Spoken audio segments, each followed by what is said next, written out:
नमस्कार. आज आपण 45व्या श्लोकाचा अर्थ जाणून घेणार आहोत.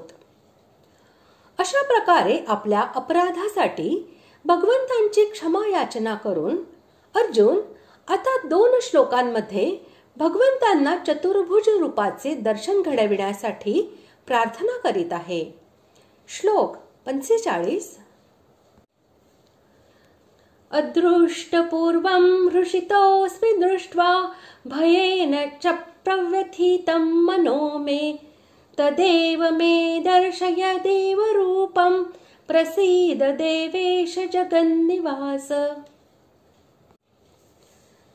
श्लोकाचा अर्थ, पूर्वी न पाहिलेले आपले हे आश्चर्यकारक रूप पाहून मी आनंदित झालो आहे आणि माझे मन भीतीने अतिशय व्याकुळही होत आहे. म्हणून आपण मला ते चतुर्भुज विष्णू रूपच दाखवा. हे देवेशा, हे जगन्निवासा, प्रसन्न व्हा. जे रूप पूर्वी कधीही न पाहिलेले असेल त्या आश्चर्यजनक रूपाला अदृष्टपूर्व असे म्हणतात. म्हणून येथे अर्जुनाच्या म्हणण्याचा असा भावार्थ आहे की तुमच्या या अलौकिक रूपाबद्दल जेव्हा मी तुमचे गुण, प्रभाव आणि ऐश्वर्य यांच्याकडे पाहून विचार करू लागतो तेव्हा मला फार मोठा आनंद वाटतो की मी मोठा भाग्यशाली आहे.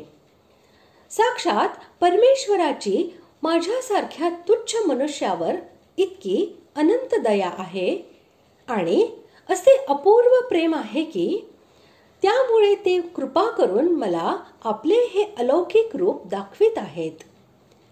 परंतु त्याच बरोबर जेव्हा तुमची भयान विक्राळ मूर्ती दिसते तेव्हा माझे मन भीतीने कापू लागते आणि मी अत्यंत व्याकुळ होऊन जातो.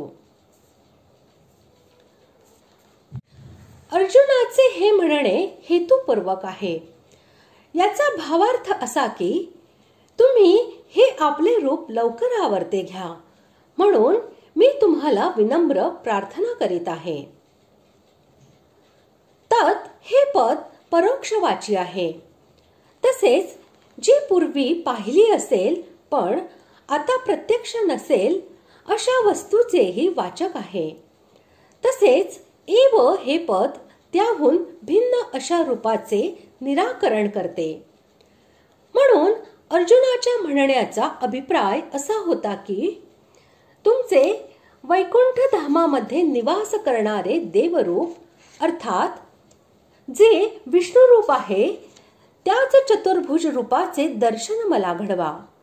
फक्त तत्चा प्रयोग असल्यामुळे असेही मानता येईल की भगवंताचे जे मनुष्यावताराचे रूप आहे ते दाखविण्यासाठी अर्जुन प्रार्थना करीत आहे. परंतु रूप याच्या बरोबर देव हे पद असल्यामुळे ते स्पष्टपणे मनुष्य रूपाहून भिन्न असलेल्या देवांसंबंधी रूपाचे वाचक बनते.